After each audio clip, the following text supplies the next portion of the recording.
Alright guys, so video kali ini nak cerita tentang saya umur 16 tahun, boleh ke saya minum protein? So, kita akan jawab soalan ni.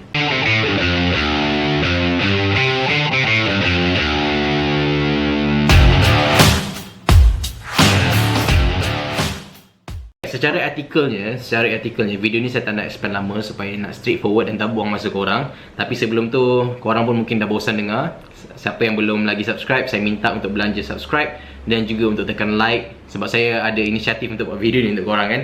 So ini adalah soalan yang saya rasa paling banyak juga orang tanya dekat Instagram tau. Paling banyak juga orang tanya dekat Instagram, bro, saya ni umur 16, boleh ke saya nak minum protein? Saya ni masih sekolah lagi, saya nak minum protein, boleh tak? Okay, saya letakkan diri saya jugalah sebagai dulu yang budak sekolah kan. Dulu masa zaman saya sekolah, ada je kawan-kawan saya yang dah start minum protein.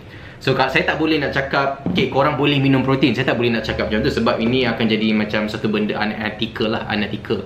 So saya hanya boleh bagi example saja, contoh saja apa yang berlaku dulu. So kawan saya ada je yang dah minum protein daripada umur 16 dan tak ada masalah apa-apa. So kawan umur 16 minum protein. Ada juga kita tengok fitness influencers macam banyaklah dekat internet, dekat YouTube yang muda-muda lagi umur 17 dekat US ke apa. Diorang kalau zaman sekolah menengah ke apa, diorang memang akan start minum protein kalau diorang dah start weightlifting yang proper. Okay, so diorang start minum protein dan start weightlifting ataupun angkat berat ataupun training dengan cara yang proper. So kalau korang just nak minum protein tapi tak training, protein tu tak akan bagi apa-apa benefit kepada korang, dia akan membazir. Okay, so kalau korang nak ambil protein, make sure korang betul-betul dah start proper training dan ambil ikut serving size dan ikut tujuan yang betul.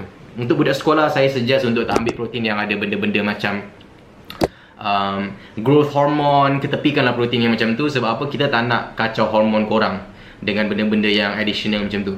So korang masih lagi dalam keadaan prime, penting untuk develop korang punya hormon sendiri. Dan kalau ambil benda-benda yang macam trigger korang punya hormon, boost hormon, saya takut benda tu akan mengganggu korang punya hormon korang untuk regulate secara betul, secara normal. So avoid protein-protein yang offer benda-benda mengarut macam tu lah, dan fokus kepada protein yang bagi korang pure protein ataupun protein yang betul-betul protein sahaja.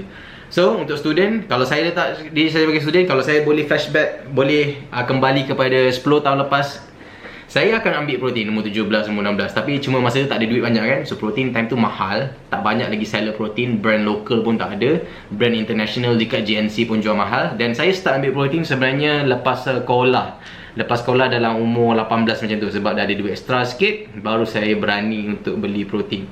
Tapi untuk student, korang kena make sure kalau korang nak ambil protein, korang dapatkan consent daripada parents korang lah. Minta kebenaran orang, inform diorang. Kan terkejut pula diorang nampak kau minum apa pagi-pagi tu kan. Kan diingat ambil benda steroid kau. So kalau nak ambil protein, boleh je ambil protein.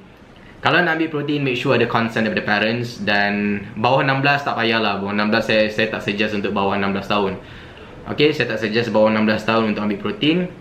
Sebab kalau kita tengok protein ni hanyalah protein daripada macam susu, daripada lagi-lagi pea protein lah. Kalau korang nak start protein, start dengan plant based protein. Saya rasa itu lebih paling selamat untuk korang start plant based protein. Kalau korang pergi dekat macam village grocer, korang akan nampak diorang akan letak protein dekat tepi shelf tu kan, macam soy protein. Itu kenapa diorang letak kat situ? Sebab ini adalah dikelaskan sebagai produk makanan. Kalau KKM, pengkelasan sebagai makanan.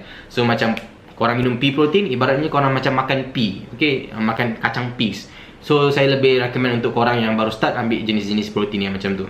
Dan avoid dulu ambil macam mass gainer ke apa. Korang muda lagi, korang tak perlu.